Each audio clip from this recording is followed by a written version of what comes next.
Hello વિદ્યાર્થી મિત્રો, કેમ છો? હું દર્શના પરમાર મારી ચેનલમાં તમારું સ્વાગત કરું છું.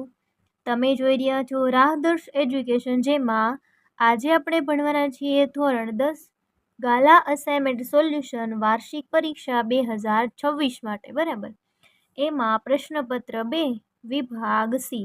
ઓકે, ચલો શરૂ કરીએ. તો વિભાગ સી જે છે એમાં તમને કુલ 9 પ્રશ્નો આપેલા છે અને તમારે 6 પ્રશ્નો લખવાના હોય છે. બરાબર, સોલ્યુશન કરીએ છીએ આપણે એટલે આપણે 9 પ્રશ્નોના જવાબ લખીશું અને વિભાગ સી જે છે એ તમારો 18 માર્કનો હશે. બરાબર, ચલો એમાં 38મો પ્રશ્ન જે છે એનો જવાબ લખવાનો છે. એટલે તમે જ્યારે જવાબ લખતા હોય ત્યારે પ્રશ્ન નંબર 38 જે છે એનો જવાબ લખીએ છીએ એટલે તમારે આ રીતે દર્શાવી દેવાનું. બરાબર, ચલો હવે લખીએ આપણે તેનો જવાબ. પ્રશ્ન પહેલા પૂછ્યો છે, અસાઇનમેન્ટ તમારી પાસે છે, જેમાં જોઈ શકો છો કે સમતોલિત રાસાયણિક સમીકરણ એટલે શું. બરાબર, તેને શા માટે સમતોલિત કરવા જોઈએ. બરાબર, તો ચલો એનો પહેલા તો એની વ્યાખ્યા લખવાની છે, એ લખીએ. બરાબર, તો અહીંયા લખીએ વ્યાખ્યા. બરોબર, જે રાસાયણિક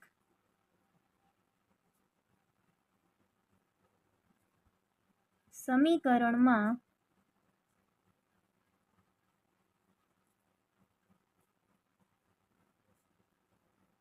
દરેક તત્વના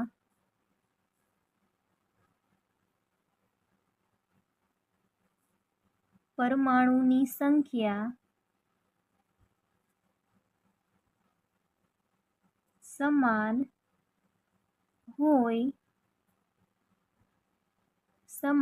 હોય તેવા રાસાયણિક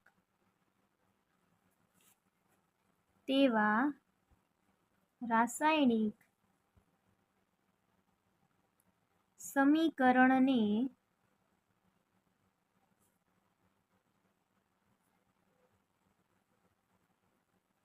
સમતોલિત રાસાયણિક સમીકરણ કહે છે. બરાબર, શું લખ્યું છે આપણે? જો આમાં મેઇન મુદ્દો કયો છે તો કે પરમાણુઓ જે છે ને સંખ્યા કેવી હોવી જોઈએ? સમાન રહેવી જોઈએ. બરાબર, તો આમાં બીજી વ્યાખ્યા થઈ જાય કઈ?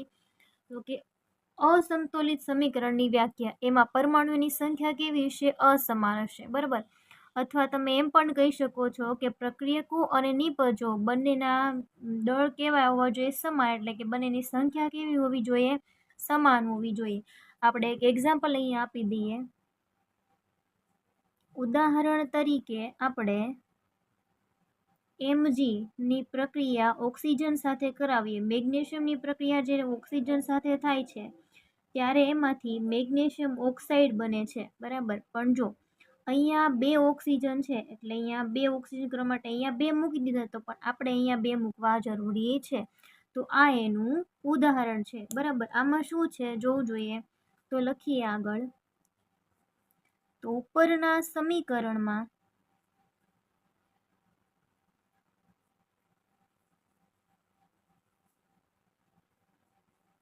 બંને બાજુ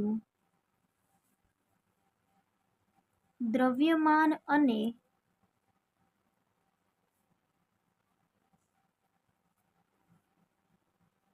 પરમાણુઓની સંખ્યા સમાન છે. તેને રાસાયણિક અથવા તો તમે એને સમતોલિત રાસાયણિક સમીકરણ કહી શકો છો. હવે તમને બીજું શું પૂછ્યું છે કે શા માટે રાસાયણિક જે છે એ સમીકરણને સમતોલિત કરવું જરૂરી છે. તો એનો જવાબ આપણે અહીંયા લખીએ.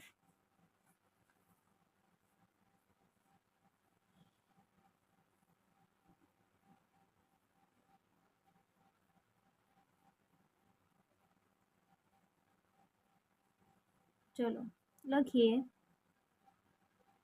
કે અહીં પ્રક્રિયકો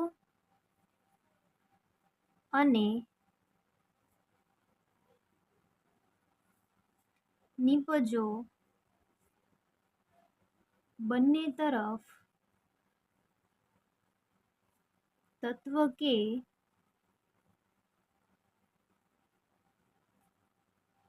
પરમાણુની સંખ્યા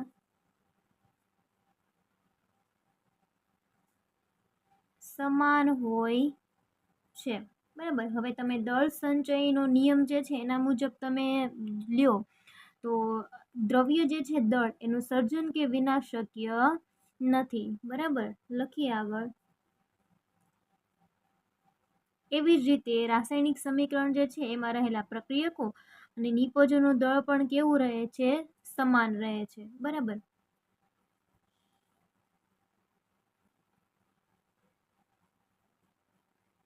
આમ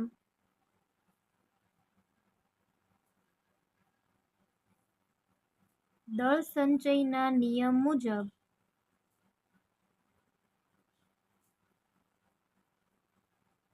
દ્રવ્યનું સર્જન કે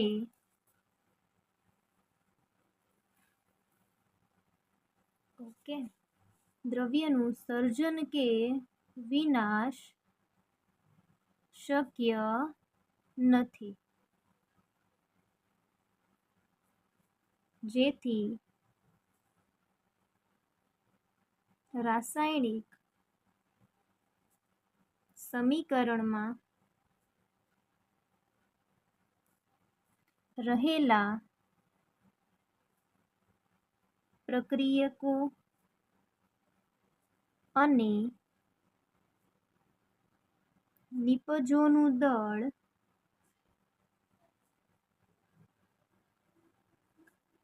સમાન રહે છે. પરિણામે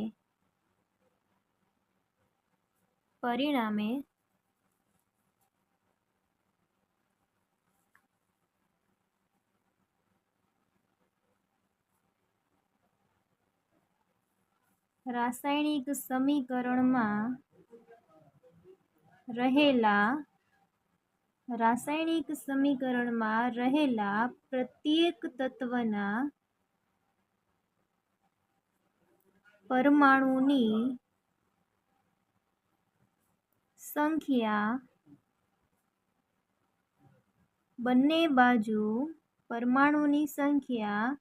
બંને બાજુ સમાન રાખવી જરૂરી છે. બરાબર. કે પ્રક્રિયક અને નિપજ બંનેની બાજુ સમાન હોવા જોઈએ. બરાબર. તેથી રાસાયણિક સમીકરણને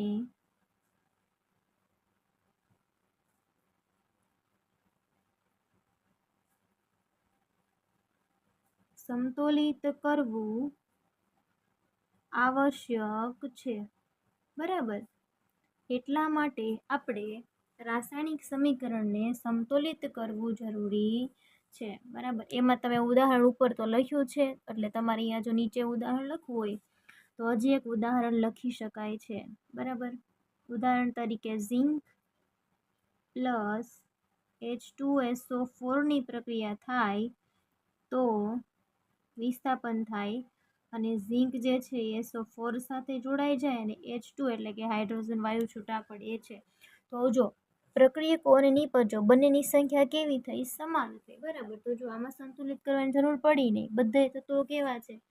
એક જ છે બધી જ બાજુ. બરાબર. એની પછીનો પ્રશ્ન નંબર 39 છે. બરાબર. એનો જવાબ આપણે લખીએ. પ્રશ્ન નંબર 39. ચલો એના વિશે લખીએ. પહેલા તો પ્રશ્ન શું છે આપણે સમજી લઈએ. ઓકે. ચલો. કોપરના શુદ્ધિકરણ માટેની વિદ્યુત વિભાજન પદ્ધતિનું આકૃતિ દોરી વર્ણન કરો. ઓકે. કોપરનું શુદ્ધિકરણ કરવાનું છે. ઓકે. તો જો કોપરનું શુદ્ધિકરણ છે ને એના માટે તમારે એક આકૃતિ પણ યાદ રાખવાની છે, બરાબર. અને આ જે પ્રશ્ન છે ને મોસ્ટ આઈએમપી છે, ઘણી વખત તમને પૂછાઈ જતો હોય એવો છે, બરાબર. ચલો આપણે જોતા જઈએ.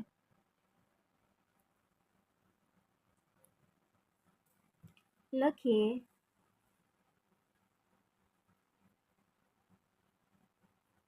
કાચી ધાતુમાંથી મેળવેલ ધાતુ અશુદ્ધ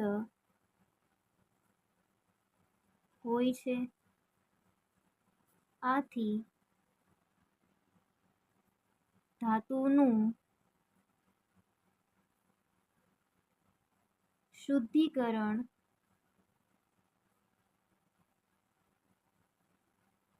કરવું જરૂરી છે, બરાબર.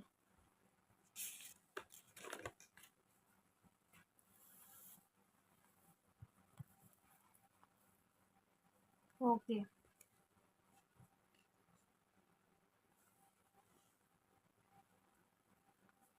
હવે આપણને કોપર જે છે એનું શુદ્ધિકરણ વિદ્યુત વિભાજનથી કરવાનું કીધું છે, બરાબર. તો એના માટે આપણે એક લાઈન લખીએ અહીંયા કે વિદ્યુત વિભાજન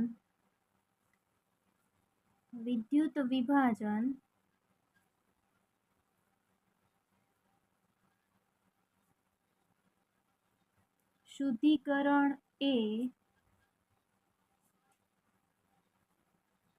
અશુદ્ધ ધાતુઓનું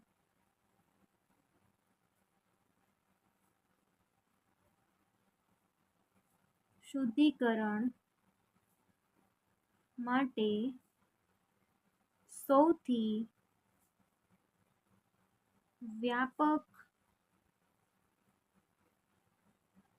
પ્રમાણમાં વપરાતી પદ્ધતિ છે, બરાબર. પછી લખીએ કોપર, પછી ઝિંક, ટીન, નિકલ, ચાંદી અને સોના જેવી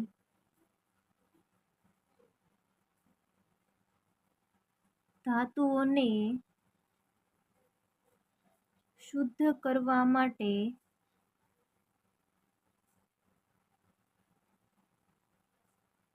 વિદ્યુત વિભાજનીય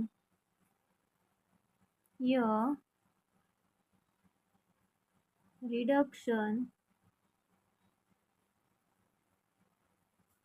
કરવામાં આવે છે.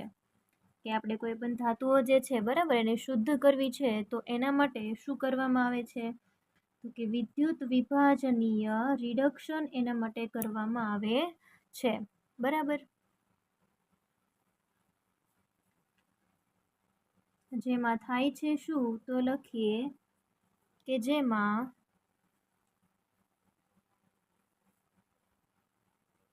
અશુદ્ધ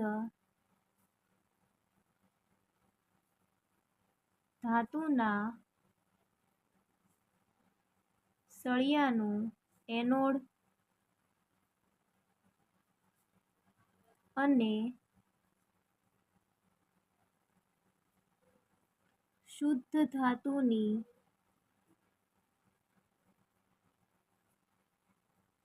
પાતળી પટ્ટીનો કેથોડ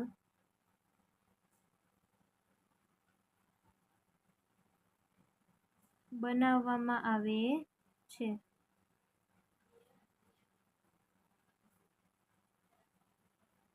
ધાતુ ક્ષારના દ્રાવણમાં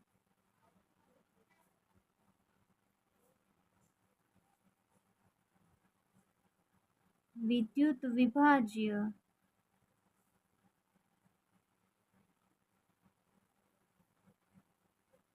તરીકે ઉપયોગ કરવામાં આવે છે। હવે આ જે કોપર છે બરાબર, એને જો વિદ્યુત વિભાજનીયકરણ કરવા માટે જે પાત્રમાં નાખી અને પછી કેથોડ અને એનોડ એ રીતે બે સળિયા હોય છે બરાબર, તો એની આકૃતિ આપણે દોરવાની છે। તો જો કંઈક આ રીતે છે, આ રીતે એક બીકર છે બરાબર,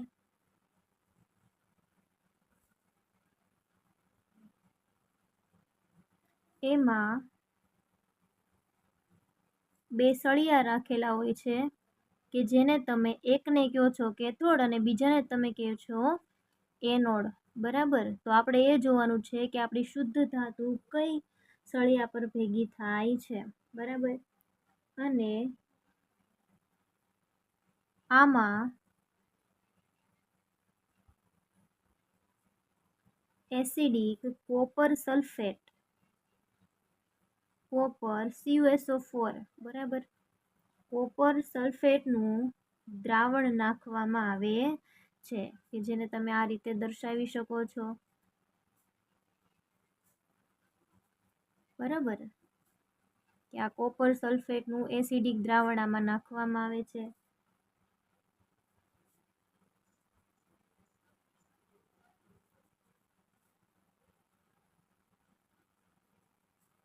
ચલો ઓકે, પછી તો કે આ જે સળિયો છે ને એને કેથોડ તરીકે ઓળખવામાં આવશે અને આ જે સળિયો છે એને એનોડ તરીકે ઓળખવામાં આવે છે અને એમની વચ્ચે આ રીતે જોડી દેવામાં આવે છે બરાબર। બેટરી માઇનસ પ્લસ વિદ્યુત ભાર ઉત્પન્ન થાય છે બરાબર, ઇલેક્ટ્રોન ઇલેક્ટ્રોન બરાબર, ને આ તરફ આવે છે અને આ જે છે એ આ તરફ જશે બરાબર। હવે આમાં જે કોપર જે છે બરાબર, Cu+2 બરાબર, એ આ તરફ જાય છે બરાબર। આમાં રહ્યો જે Cu+2 જે છે એ પણ આ તરફ ખસેડાય છે, Cu+2 કોપર બરાબર।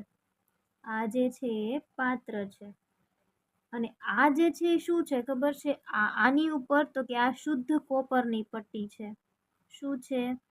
શુદ્ધ કોપરની પટ્ટી, કે એની ઉપર શુદ્ધ ધાતુ બધી જે છે એ જમા થાય છે બરાબર। અને અહીંયા થશે કોપરનું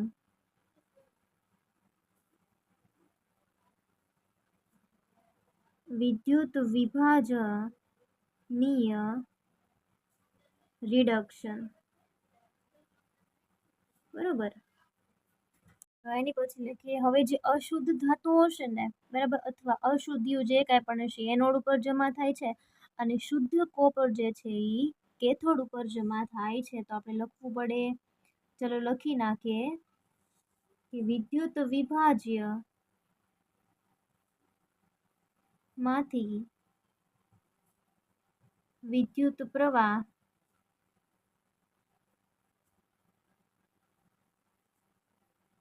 પસાર કરતા એનોડમાંથી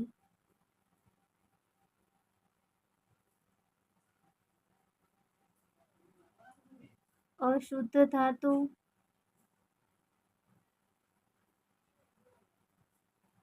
વિદ્યુત વિભાજ્યમાં ઓગળે છે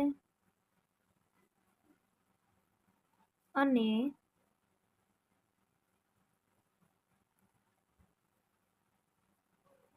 વિદ્યુત વિભાજ્યમાંથી સમતુલ્ય માત્રામાં શુદ્ધ ધાતુ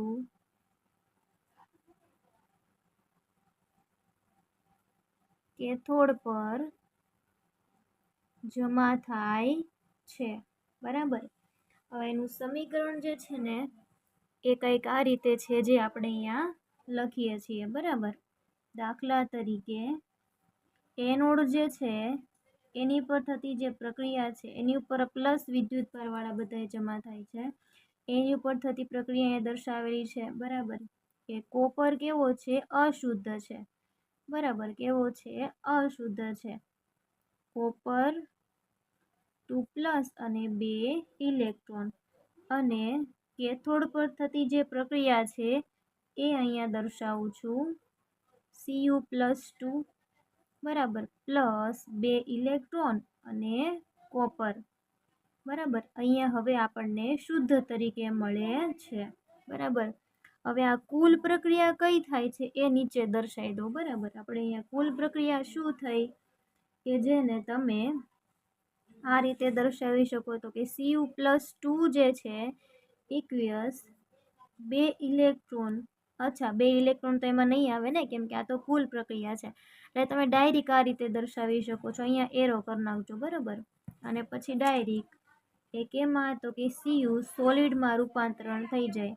આ અશુદ્ધ કોપર છે અને અહીંયા જે મળે એ શું મળશે તમને? શુદ્ધ કોપર મળે છે. કે દ્રાવ્ય અશુદ્ધિઓ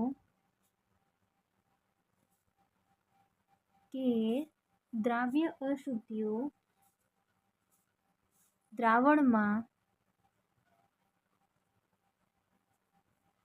જાય છે અને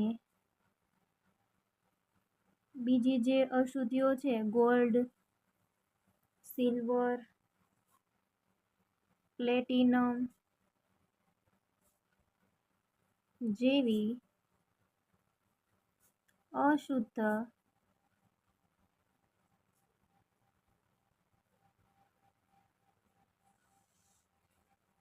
અશુદ્ધિઓ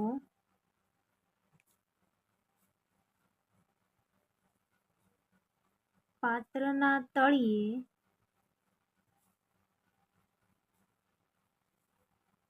કાદવ રૂપે જમા થાય છે. એ જે અશુદ્ધિ હોય એ કાદવ રૂપે જમા થાય. બરાબર, જમા થાય છે જેને એનોડ પંક કહે છે. બરાબર, એને શું કહેવામાં આવે છે તો કે એનોડ પંક તરીકે એને ઓળખવામાં આવે છે. બરાબર, તો આ જે લખ્યું એ શું લખ્યું આપણે? કોપર ધાતુ જે છે બરાબર એનું વિદ્યુત વિભાજનીયકરણ અથવા તો શુદ્ધિકરણ કઈ રીતે કરવામાં આવે છે એ. બરાબર, તો વિદ્યુત વિભાજન દ્વારા એનું શુદ્ધિકરણ કરવામાં આવે છે. મોસ્ટ ટાઈમ પ્રશ્ન છે અને 2020માં પણ પૂછાયેલો છે, એટલે કરવાનું ભૂલશો નહીં. બરાબર, અને ખાસ એક વસ્તુ યાદ રાખવાની છે કે તમે જે આકૃતિ દોરો છો બરાબર, તો ખાસ યાદ રાખજો કે કેથોડ પર કોપર ધાતુ શુદ્ધ જમા થશે. બરાબર, કેથોડ પર જો મેં લખ્યું છે કે શુદ્ધ કોપરની પટ્ટી. ઓકે, અને બીજો સળિયો છે એને એનોડ તરીકે ઓળખવામાં આવે છે. હવે એની પછીનો પ્રશ્ન જે કંઈ પણ છે એ આપણે જોઈએ. બરાબર, ચલો એની પછી કયો પ્રશ્ન છે? પ્રશ્ન નંબર 40. ઓકે, ચલો પ્રશ્ન નંબર 40 લખીએ.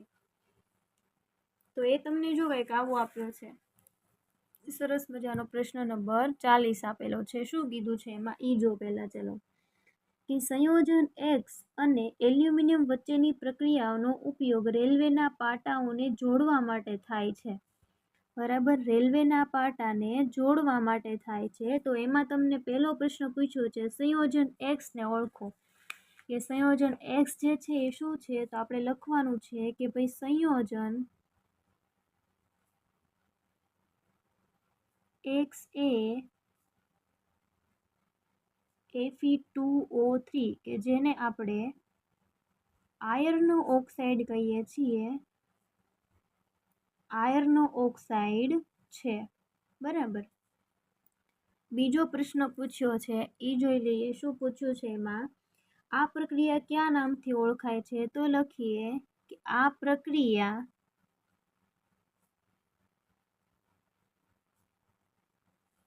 થર્મિટ પ્રક્રિયા નામથી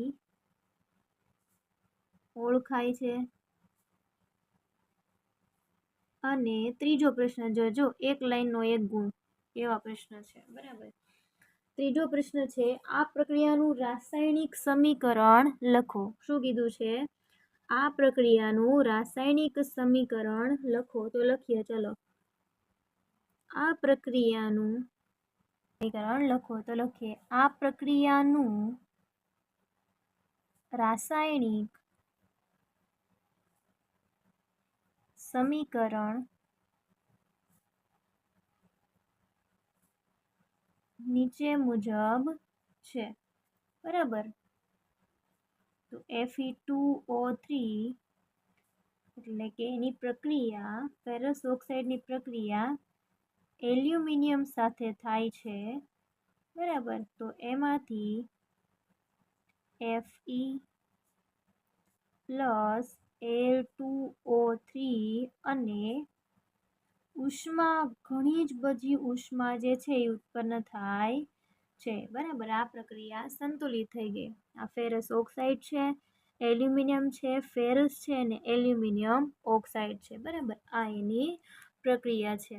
અને આ જે છે સોલિડ ફોર્મ છે, લિક્વિડ ફોર્મ છે, મેં દર્શાવ્યું છે, એ દર્શાવવું જરૂરી છે, બરાબર. ચલો, એની પછી પ્રશ્ન નંબર 41. પ્રશ્ન નંબર 41 છે, એનો જવાબ લખીએ. શું કીધું છે? પહેલા પ્રશ્ન વાંચીએ કે લડવાની કે દોડવાની ક્રિયાની સ્થિતિમાં કયો અંતઃસ્ત્રાવ સ્રવે છે અને પ્રાણી શરીરમાં થતી તેની અસરો જણાવો. ચલો, તો કે આ જે પ્રશ્ન છે એ ખૂબ જ યુનિક છે, બરાબર, અને પૂછાય એવો પણ છે. ઓકે, એટલે કરી નાખજો. તો લખીએ, ચાલો, કે શરીર, ઘણી વખત ખબર, આપણે કૂતરું આપણી પાછળ થયું એટલે શું થાય? આપણી હાર્ટબીટ જે છે એ તેજ થઈ જાય, બરાબર. અને આપણા શરીરમાં એક અંતઃસ્ત્રાવનું સ્ત્રાવ થાય છે. હવે એ કયો અંતઃસ્ત્રાવ છે એ આપણે જોઈએ, બરાબર. લખીએ જવાબ. ડાયરેક્ટ જવાબ લખું છું, પ્રશ્ન તમારી પાસે હશે જ. શરીર જ્યારે લડવાની કે દોડવાની ક્રિયાની સ્થિતિમાં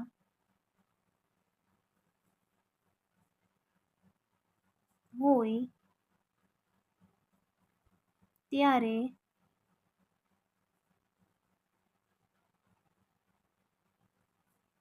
એડ્રીનલ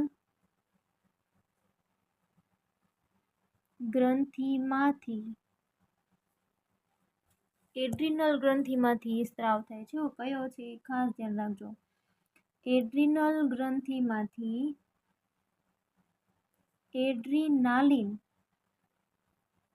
એડ્રીનલ ગ્રંથિમાંથી, જો એની ઉપરથી જ નામ છે, એડ્રીનાલિન નામનો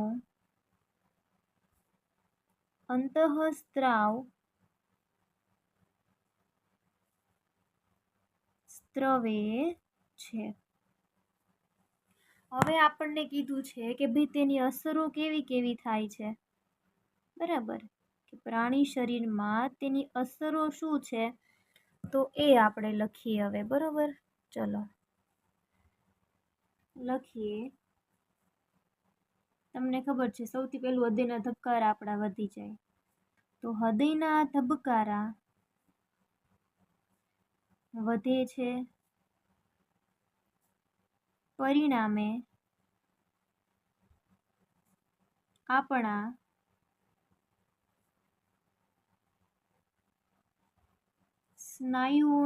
સ્નાયુઓને વધારે ઓક્સિજન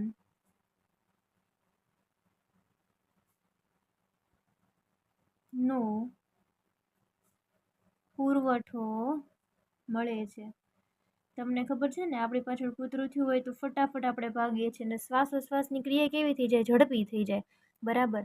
તો ધબકારા જેમ વધે, બરાબર, એમ સ્નાયુઓનો વધારો, પરિણામે આપણા સ્નાયુઓને વધારે ઓક્સિજનનો પુરવઠો મળે છે, બરાબર. અને આપણે ફાસ્ટ દોડીએ છીએ, બરાબર, બીકને મારે. બીજો પોઈન્ટ છે, પાચન તંત્રમાં અને ત્વચામાં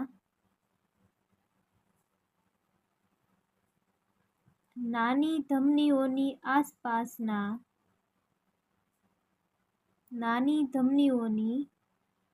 આસપાસના સ્નાયુઓમાં સંકોચાઈ જતા ત્યાં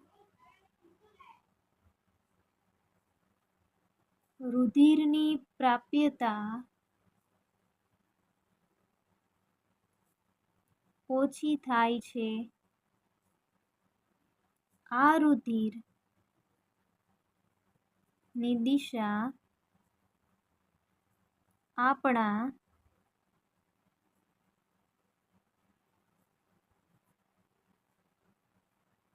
કંકાલ સ્નાયુ તરફ પ્રવાહિત થાય છે. આ બીજી અસર, બરાબર, જેના વિશે આપણને ખ્યાલ હશે નહીં. આ પહેલા વિશે તો આપણને ખ્યાલ હતો. હવે ત્રીજું છે એ લખીએ કે ઉરોદર પટલ ક્યાં આવેલું છે મને કમેન્ટમાં જણાવજો. બરાબર, ઉરોદર પટલ ક્યાં આવેલું હોય છે, એનું કાર્ય શું છે? ઉરોદર પટલ અને પાંસળીઓના સ્નાયુઓનું સંકોચન થવાથી શ્વસન દર વધે છે. બરાબર, આ બધા પ્રતિચાર પ્રાણી શરીરને લડોયા ભાગોની સ્થિતિમાં થતા હોય છે. બરાબર, તો જો એની વ્યાખ્યા આપી દીધી અને 3 જેના હતા એ આપી દીધા. બસ આટલું તો ઇનફ છે. બરાબર, ચલો એની પછી પ્રશ્ન નંબર 42.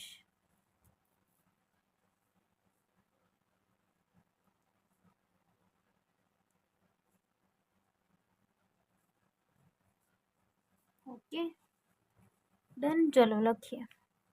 પહેલા પ્રશ્ન તો વાંચી લઈએ. પ્રશ્ન નંબર 42માં કીધું છે શું? કેટલીક વનસ્પતિઓનો ઉછેર કરવા માટે વાનસ્પતિક પ્રજનનનો ઉપયોગ શા માટે કરવામાં આવે છે? ઓકે, ચલો એનો જવાબ લખીએ કે જે તમારા જીવ વિજ્ઞાનનો પ્રશ્ન છે. બરાબર, કે જે તમને 7મા પ્રકરણનો પ્રશ્ન છે. બરાબર, કે સજીવો કેવી રીતે પ્રજનન કરે છે એમાં.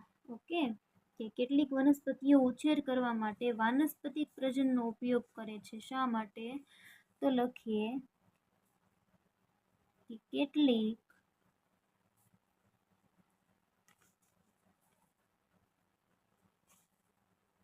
વનસ્પતિઓનો ઉછેર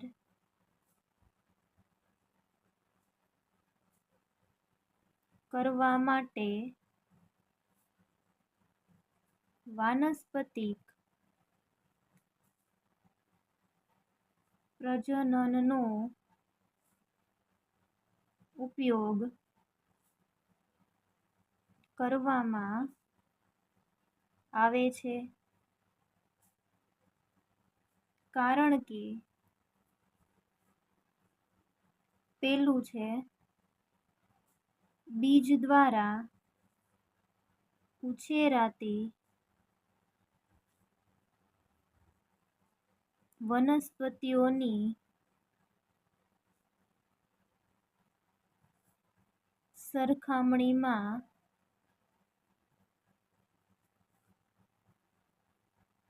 વાનસ્પતિક પ્રજનન દ્વારા ઉછેરાતી વનસ્પતિ એમાં છે ને ફાયદા જોવા મળે છે આપણને. એટલા માટે ને કયા કયા ફાયદા છે ને જ આપણે આમાં લખવાના છે. ઉછેરાતી વનસ્પતિઓમાં વહેતા પુષ્પ અને ફળ દ્વારા ઉછેરાતા વનસ્પતિઓમાં વહેલા પુષ્પ અને ફળ ધારણ થાય છે. વાનસ્પતિક પ્રજનનથી જે વનસ્પતિનો ઉછેર કરવામાં આવે એમાં પુષ્પ અને ફળ કેવા જલ્દી આવે છે. બરાબર, એટલે આપણને ફળની પ્રાપ્તિ જલ્દી થાય. બરાબર, અને આપણને ફળદ્રુપતા એટલે કે ફળો એમાંથી આપણને સારા એવા મળી રહેશે. જે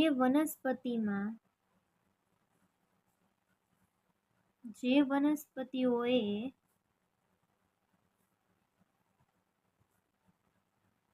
બીજ નિર્માણ ક્ષમતા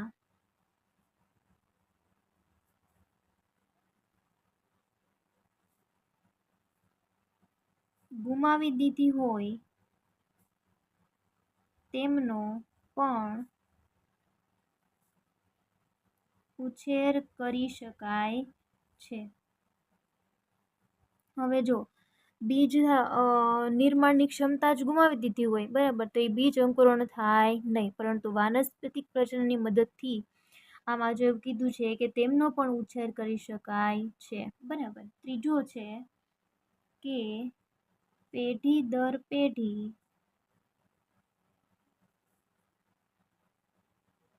ઉપયોગી લક્ષણો જાળવી શકાય છે. બરાબર, ઓકે.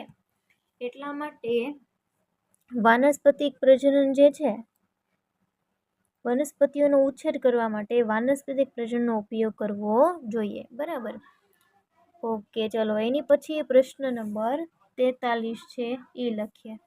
હવે પ્રશ્ન નંબર 43 જે છે, બરાબર, એના વિશે એનો જવાબ આપણે લખીએ. બરાબર, ઓકે. 43મો પ્રશ્ન જે છે એ કંઈક આવો છે કે પુરુષના પ્રજનન તંત્રના અંગોના નામ જણાવો અને ગમે તે 2 અંગો વિશે ટૂંકમાં આપણે માહિતી આપવાની છે. બરાબર, ઓકે. ચલો, તો હવે પુરુષના લખવાનું, પહેલા જવાબ લખીએ છીએ, ડાયરેક્ટ આપણે લખીએ કે પુરુષના પ્રજનન અંગો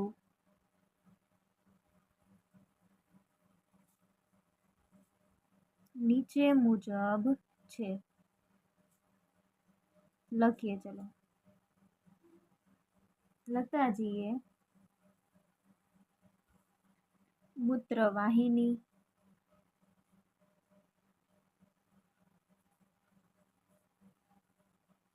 મૂત્રાશય, પછી શુક્રાશય,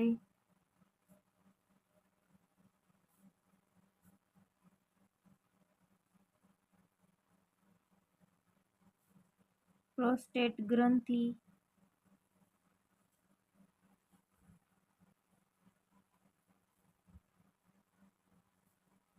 શુક્રાશય,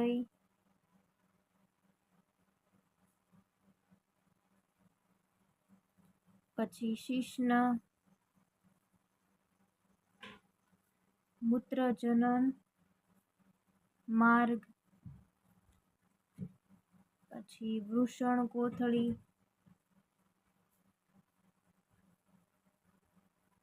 અને છેલ્લું લખીએ શુક્રપિંડ.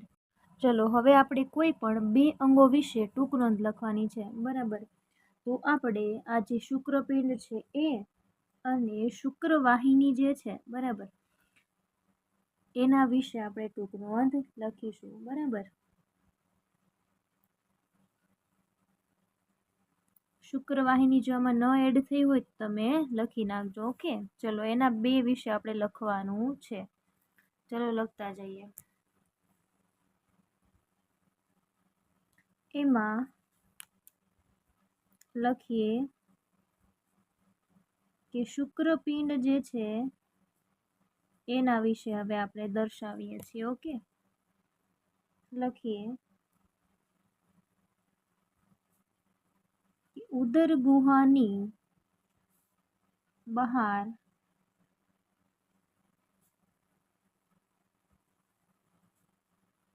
વૃષણ કોથળીમાં એક જોડ શુક્રપિંડ આવેલા છે. શુક્રકોષોના નિર્માણ માટે શરીરના સામાન્ય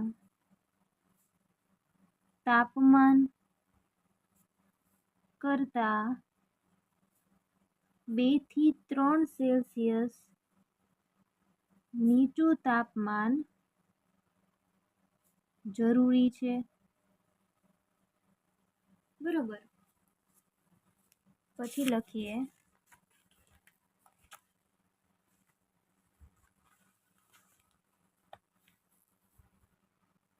ઓકે. લખીએ પછી કે શુક્રપિંડમાં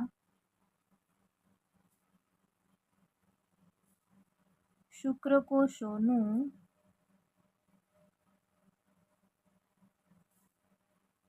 ઉત્પાદન થાય છે. શુક્રપિંડમાં શુક્રકોષોનું ઉત્પાદન થાય છે. શુક્રપિંડ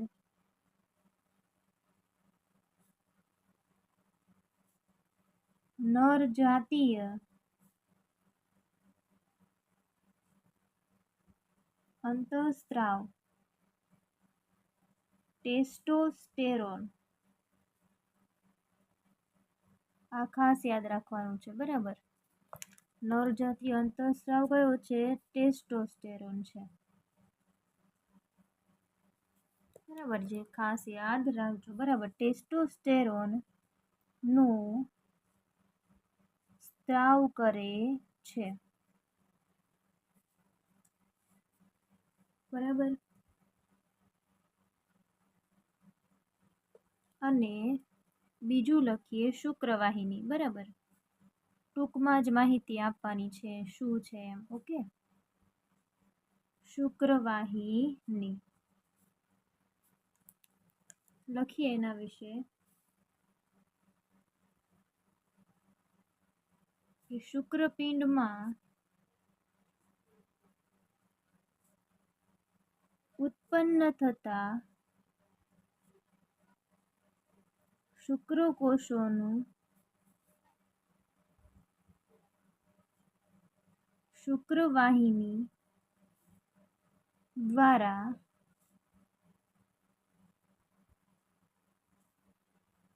સ્થળાંતર થાય છે.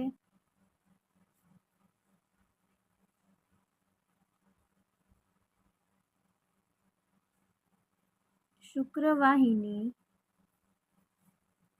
મૂત્રાશયમાંથી આવતી નલિકા સાથે જોડાય છે. બરાબર, આટલું લખ્યું શુક્રવાહિની. બરાબર, તમને જે કોઈ પણ તમને જે 2 અંગો આવડતા હોય એના વિશે તમે લખી શકો છો. ઓકે, ચલો.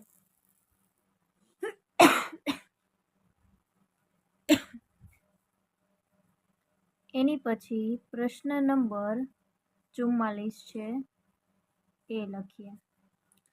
પહેલા વાંચીએ. ચલો, પ્રશ્ન નંબર 44માં આપણને શું કીધેલું છે અહીં કે અંતર્ગોળ અરીસાની સામે વસ્તુને સી અને એફની વચ્ચે મૂકતા મળતા પ્રતિબિંબનું સ્થાન અને પ્રતિબિંબનો પ્રકારની કિરણાકૃતિ દ્વારા દર્શાવો. બરાબર, તો જો અંતર્ગોળ અરીસો છે. બરાબર, તો એના માટે આપણે પહેલા તો અંતર્ગોળ અરીસો દોરવો પડશે. બરાબર, ઓકે, ચલો.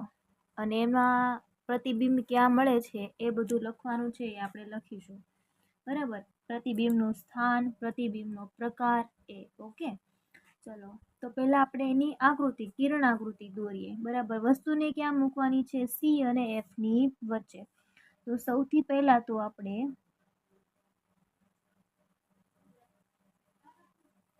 આ અંતર્ગોળ લેન્સ છે. ચલો, તો આ જે છે એ અંતર્ગોળ અરીસો આપણે અહીં દોરેલો છે. બરાબર, આ રીતે થઈ ગયો. ચલો એની પછી 3, 4 ને 5. ઓકે, અહીંયા વચ્ચે આ રીતે લાઈન એક દોર નાખીએ.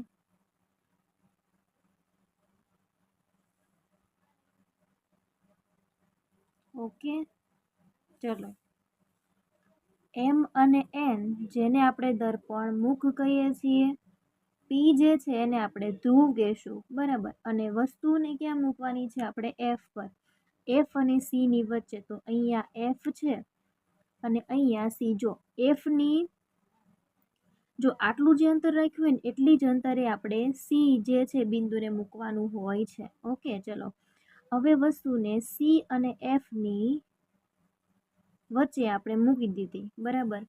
હવે આ જે કિરણ આવશે, બરાબર, પેલું કિરણ એ ક્યાં જશે? તો કે આ રીતે થશે, બરાબર. અહીંથી જશે, ત્યાંથી પાછું ફરી આ રીતે આવશે, બરાબર. ક્યાં અડકે છે એ આપણે જોવાનું છે, બરાબર. અને હવેનું કિરણ જે છે એ અહીંથી પસાર થશે, અહીંથી, બરાબર. આ રીતે જો અહીંથી પાછું આવશે એટલે આ તરફ આવશે, પછી આ કિરણ અહીંથી જાય છે અને અહીંથી એફમાં થઈને પાછું ફરશે, બરાબર. હવે એફમાં થઈને જે પાછું ફરે છે એ કિરણ ક્યાં અડકે છે ને એ આપણે જોવાનું છે, બરાબર. આ બંને કિરણો જ્યાં અડશે, બરાબર, ત્યાં એનું પ્રતિબિંબ મળશે. આ બંને કિરણો જે છે એનું જે આ છેદ બિંદુ હોય, બરાબર, ત્યાં જે છે આપણને એનું પ્રતિબિંબ મળે છે. તો આપણે એને સેજ લંબાવી દઈએ હજુ, બરાબર. સેજ લંબાવી દીધું. ઓકે, ક્યાં મળે છે? તો કે અહીંયા. તો એને આપણે આ રીતે દર્શાવી દઈએ, બરાબર. આ એ ડેશ અને આ બી ડેશ, કેમ કે એ વસ્તુનું પ્રતિબિંબ છે એટલે આ એ અને આ બી. ઓકે, તો આ રીતે એની કિરણાકૃતિ દોરવામાં આવે છે. તો હવે એની વિશે લખી નાખવાનું. શું પૂછ્યું છે આપણને? તો કે પહેલી વસ્તુ પૂછેલી છે શું? તો કે વસ્તુનું સ્થાન. તો કે ક્યાં વસ્તુનું સ્થાન? આપણે વસ્તુને ક્યાં મૂકેલી છે? તો કે સી અને એફની વચ્ચે મૂકેલી છે, બરાબર. ક્યાં મૂકેલી છે? સી અને એફની વચ્ચે. બીજું શું લખવાનું હોય છે? તો કે પ્રતિબિંબનું સ્થાન. શું લખવાનું હોય છે? પ્રતિબિંબનું સ્થાન, બરાબર. ક્યાં મળ્યું છે તમને પ્રતિબિંબનું સ્થાન? જોવું જોઈએ. ક્યાં મળે છે પ્રતિબિંબ? અહીંયા છે, બરાબર. તો ક્યાં મળે છે? સી થી દૂર મળે છે. ક્યાં મળે છે? સી થી દૂર. એની પછી છે પ્રતિબિંબનું પરિમાણ, કે કેવડું પ્રતિબિંબ મળે છે, નાનું, મોટું, બિંદુવત, વિવર્તિત, બરાબર. એ લખવાનું છે કે પ્રતિબિંબનું પરિમાણ કેવડું મળ્યું છે આપણને? તો કે વસ્તુ કરતાં તો મોટું છે, બરાબર. અને કેવું છે? ઘણું જ મોટું છે. એટલે આપણે કહી શકીએ કે વિવર્તિત અથવા તો મોટું, એવો શબ્દ તમે લખી શકો છો. અને આ જે પ્રતિબિંબ મળે છે એનો પ્રકાર કેવો છે? બરાબર. કેવું મળ્યું છે? આભાસી મળ્યું, વાસ્તવિક મળ્યું, બરાબર. તો લખીએ, તમને ખબર જ છે કે છેલ્લું પ્રતિબિંબ હોય એ જ આભાસી અને ચત્તુ મળે છે. બાકીના 1 થી 6 પ્રતિબિંબ છે એ વાસ્તવિક અને ઉલટા મળે છે. તો લખીએ પ્રતિબિંબનો પ્રકાર, બરાબર. કેવું મળ્યું છે? તો કે વાસ્તવિક અને કેવું મળે છે? વસ્તુ કરતા ઉલટું છે. એટલે લખીએ વાસ્તવિક અને ઉલટું. ઓકે, ચલો પ્રશ્ન નંબર 45 જે છે એ તમને કંઈક આવો પૂછેલો છે કે પ્રકાશનું વક્રીભવન એટલે શું? વક્રીભવનના નિયમો જણાવો, બરાબર. તો સૌથી પહેલા આપણે પ્રકાશનું વક્રીભવન જે કોને કહેવાય આપણે તેની વ્યાખ્યા લખીએ, બરાબર. લખીએ કે જ્યારે પ્રકાશનું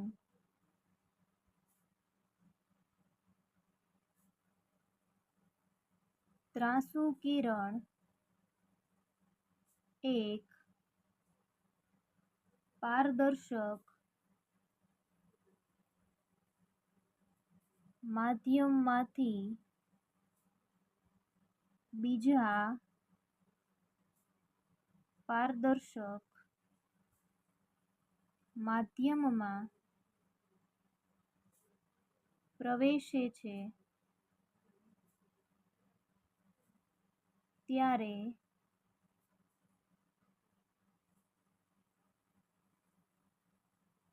બે માધ્યમોને છૂટી પાડતી સપાટી આગળ કિરણના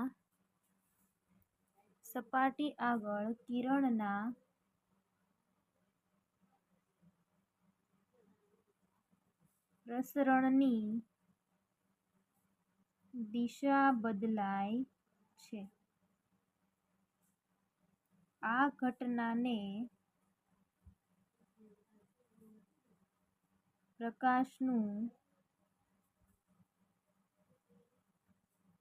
વક્રીભવન કહે છે. આ ઘટનાને પ્રકાશનું વક્રીભવન કહે છે. શું કીધું છે? જ્યારે એક પ્રકાશનું ત્રાંસુ કિરણ એક પારદર્શક માધ્યમમાંથી બીજા પારદર્શક માધ્યમમાં પ્રવેશે છે ત્યારે બે માધ્યમોને છૂટી પાડતી સપાટી આગળ કિરણના પ્રસરણની દિશા બદલાય છે. એના કારણે તમને પ્રકાશનું વક્રીભવન જોવા મળે છે. બરાબર. કાચનો જે ગ્લાસ છે, બરાબર, એમાં પાણી ભરેલા ગ્લાસમાં તમે જ્યારે પેન્સિલ નાખો છો તે તમને સેજ ત્રાંસી જોવા મળે છે. એનું કારણ શું છે? એ જ છે, બરાબર, કે પેન્સિલ જે છે આપણને ત્રાંસી જોવા મળે છે. એનું કારણ શું છે? વક્રીભવન છે. બરાબર. હવે આપણે લખવાના છે એના નિયમો, કે વક્રીભવન છે એના નિયમો, તો કે બે નિયમો છે. બરાબર, એ લખીએ આપણે.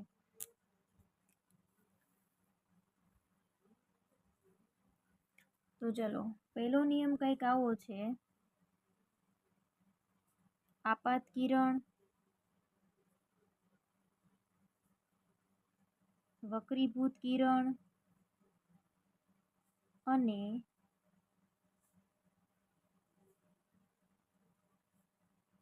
બે માધ્યમોને છૂટી પાડતી સપાટી પર આપાત બિંદુએ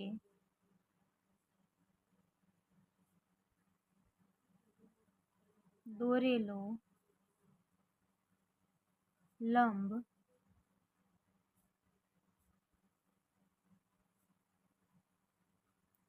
એક જ સમતલમાં હોય છે. અને બીજું છે કે પ્રકાશના આપેલ રંગ અને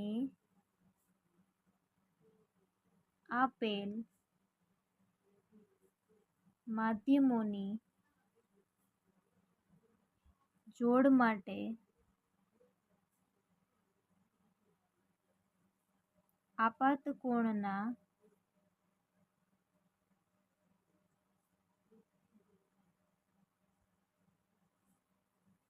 સાઇન અને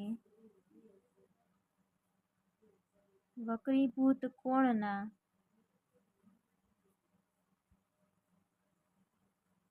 સાઇનનો ગુણોત્તર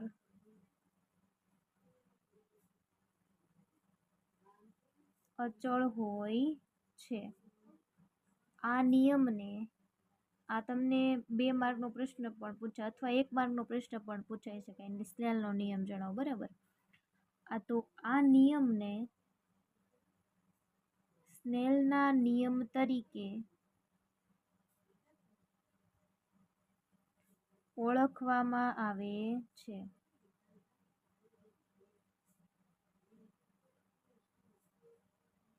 બરાબર. તો સાઇન I ના છેદમાં સાઇન R બરાબર અચળ. ઓકે, ચલો. એની પછી પ્રશ્ન નંબર કયો છે? 46. બરાબર. વિભાગ C નો છેલ્લો પ્રશ્ન છે, એવું નથી લાગતું તમને? પ્રશ્ન નંબર 46 તમારા વિભાગ સી નો છેલ્લો પ્રશ્ન, બરાબર. એટલે તમારું આ જે વિભાગ સી જે છે એ પૂર્ણ થાય અહીંયા, બરોબર. શું પ્રશ્ન છે એ આપણે પહેલા જોઈ લઈએ કે અવરોધોનું શ્રેણી જોડાણ સમજાવી તેના સમતુલ્ય અવરોધનું સૂત્ર મેળવો. ઓકે, ચલો પહેલા શ્રેણી જોડાણ જે છે એ સમજાવવાનું છે અને પછી તેના સમતુલ્ય અવરોધનું સૂત્ર મેળવવાનું છે. ઓહો, કરીએ ચલો. પ્રશ્ન સમજાઈ ગયો અને 2022માં પૂછાયેલો છે આ પ્રશ્ન, બરાબર. એટલે ખાસ કરી લેજો. ચલો લખીએ.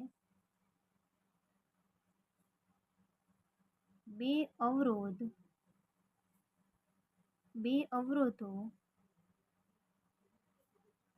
શ્રેણીમાં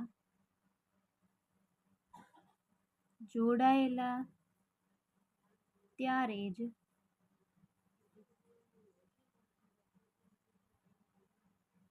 કહેવાય કે જ્યારે તેમને ક્રમશઃ એકના છેડા સાથે બીજાનો છેડો જોડી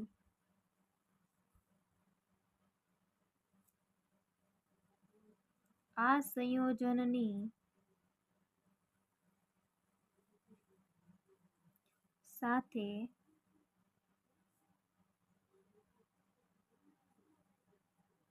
વિદ્યુત સ્થિતિમાનનો તફાવત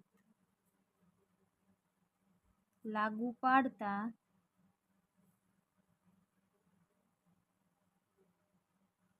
દરેક અવરોધમાંથી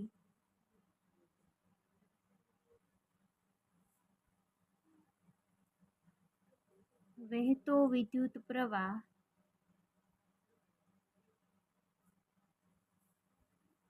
સમાન હોય છે, બરાબર. તો હવે તે પરિપથ જે છે, બરાબર, એની આકૃતિ છે, બરાબર, એ આપણે અહીંયા દોરવાની છે, બરાબર. તો નાનકડી એમથી આકૃતિ છે.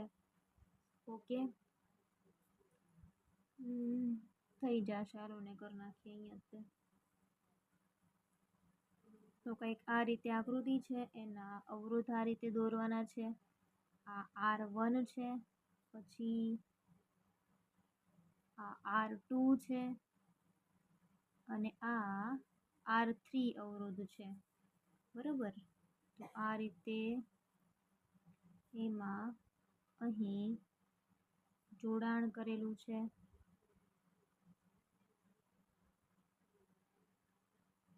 બરોબર. અને અહીંયા કે દર્શાવેલ છે કળ, બરોબર. વિદ્યુત પ્રવાહનું વહન આ દિશામાં દર્શાવેલું છે. ઓકે, R1 R2 R3 છે. આ વિદ્યુત પ્રવાહનું વહન થાય છે, બરાબર, આ તરફ. અને અહીંયા એ દર્શાવેલ છે, બરાબર. આ V1 અહીંયા સુધી, પછી અહીંથી V2, પછી અહીંથી V3, બરાબર. આ રીતે દર્શાવેલું છે. ઓકે, પછી અહીંયા એક દર્શાવેલું છે. અહીંયા તે આપણે આ રીતે કરી નાખીએ ને અહીંયા B છે. તો સેમ એઝ ઇટ ઇઝ અહીંયા પણ દર્શાવેલું છે. ઓકે, અહીંયા A અને અહીંયા B દર્શાવી દઈએ. R વિદ્યુત પ્રવાહનું વહન પ્લસ માઇનસ વિદ્યુત ભાર, બરાબર. કળ એટલે કે આ જે છે ને એ વિદ્યુત પરિપથ છે અને આ છે એ સમતુલ્ય પરિપથ છે, બરાબર. ઓકે, ચલો લખીએ આગળ આપણે. હવે લખાણ લખવાનું છે, આકૃતિ દોર નાખી. હવે આપણે એને સમજાવવું છે, સમજાવવાનું કામ છે. હવે આપણે લખીએ. ચલો, આકૃતિ દોરી છે તો એના વિશે થોડુંક લખવું પડશે તમારે. બરોબર, કે આકૃતિ એમાં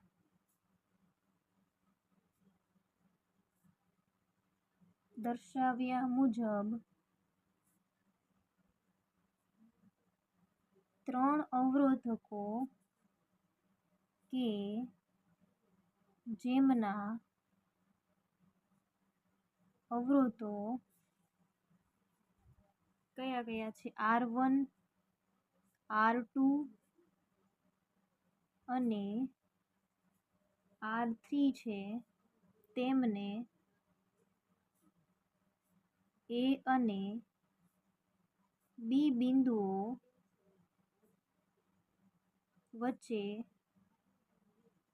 આપણે કેમાં જોડાયેલા છે? શ્રેણીમાં જોડાયેલા છે. બરાબર, એને શ્રેણીમાં જોડ્યા છે.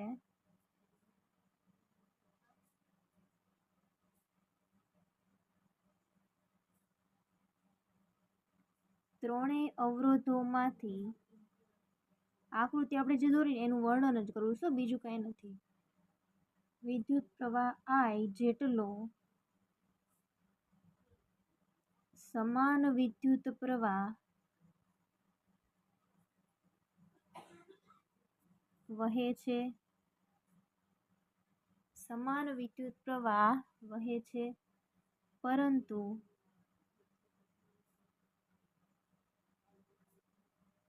લાગુ પાડેલ વોલ્ટેજ V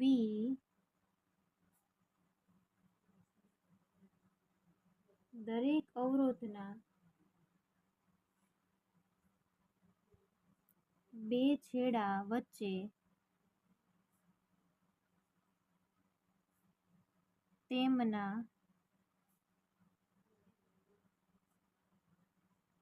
આનુષંગિક અવરોધોના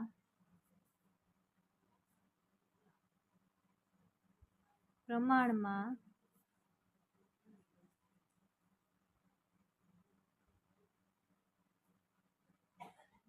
વહેંચવામાં આવે છે.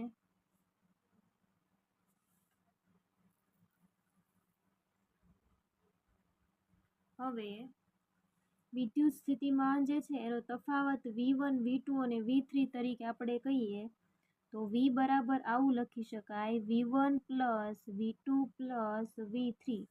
બરાબર, જેને તમે સમીકરણ નંબર 1 કહો. બરોબર, પછી લખીએ. હવે આપણે 3 અવરોધ લીધા ને, તો એની બદલે આપણે એક જ અવરોધ લઈ શકીએ. 3 અવરોધો ના બદલે એક જ અવરોધ એટલે કે સમતુલ્ય અવરોધ લઈ શકાય. આપણે એક જ અવરોધ, સમતુલ્ય અવરોધને આપણે RS તરીકે આપણે લખીએ. બરાબર, પરિપથમાં જોડવામાં આવે અને તેમાંથી પણ પહેલા જેટલો જ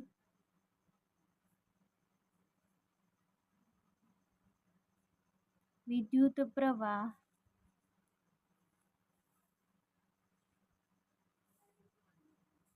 I વહેતો હોય તો RS ને આ શ્રેણી જોડાણનો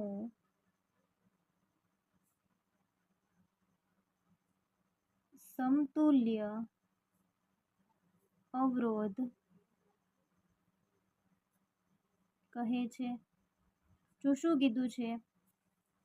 તો કે આપણે આકૃતિ જે છે ને એ પહેલા આપણે અહીંયા દોરી હતી, સમજાવું. જો અહીંયા આપણે આવી રીતે દોર્યું ને R1 R2 અને R3, તેનો સમતુલ્ય અવરોધ RS લઈ લીધો, બરાબર, જેને સમતુલ્ય અવરોધ તરીકે ગણવામાં આવે.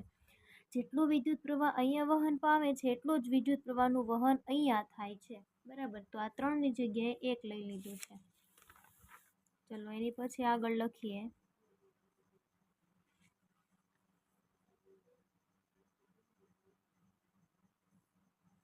તેથી ઓહમના નિયમ મુજબ V બરાબર IRS તરીકે ગણવામાં આવે તો આને સમીકરણ નંબર 2 કહીએ, બરાબર. તો સમીકરણ 1 અને 2 પરથી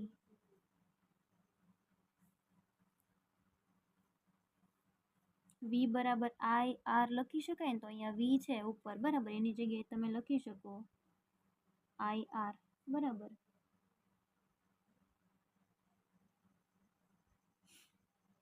તો ચલો V1 plus V2 plus V3 આ નવું સમીકરણ આપણને મળ્યું એટલે આપણે એને સમીકરણ નંબર 3 કહી દઈએ. ઓકે. હવે દરેક અવરોધ માટે સ્વતંત્ર રીતે ઓહમનો નિયમ લાગુ પાડીએ, બરાબર.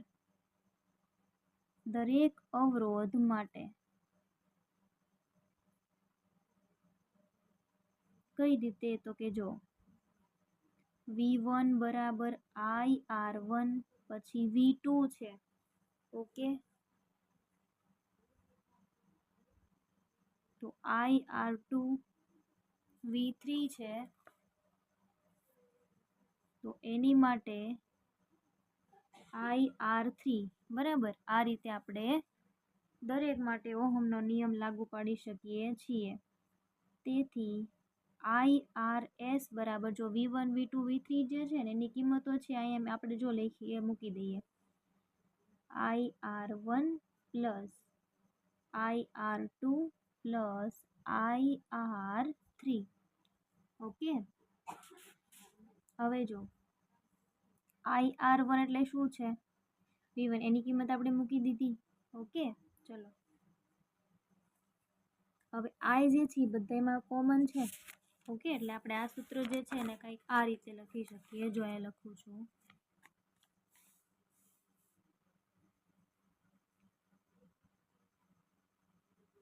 RS બરાબર R1 plus R2 plus R3. આ આપણું સમીકરણ નંબર 4, બરાબર. લખીએ હવે આગળ કે આમ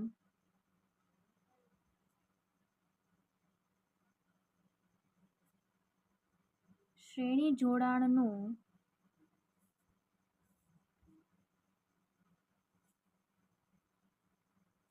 સમતુલ્ય અવરોધ RS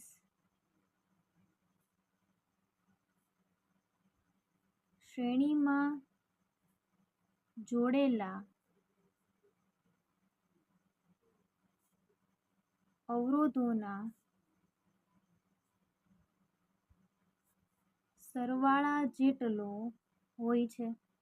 એના સરવાળા જેટલો હોય ને, કેમ કે આપણે આ જે છે 3 બરાબર તો RS લીધા હતા, તો સાબિત આપણે એ જ કર્યું કે આ RS જે છે એ શું છે, R1 R2 અને R3 નો સરવાળો છે, બરાબર હોય છે. તેથી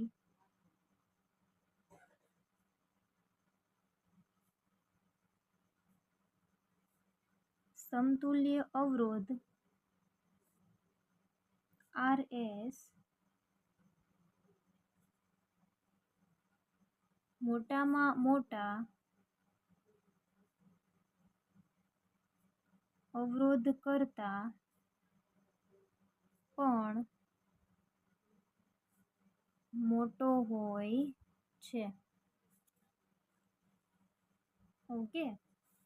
ચલો તો સમતુલ્ય જે છે અવરોધ જે છે એનું સૂત્ર તમને છેલ્લું મળી ગયું ને અહીંયા આ, બરાબર. ઓકે. ચલો તો તમારો વિભાગ C પણ અહીં પૂર્ણ થઈ જાય છે મિત્રો. ઓકે. અને આની પછીના વિડીયોમાં આપણે વિભાગ D વિશે ભણીશું. જો તમને આમાં કાંઈ પણ પ્રકારનો ડાઉટ્સ હોય તમે મને કમેન્ટ કરીને જણાવી શકો છો મિત્રો.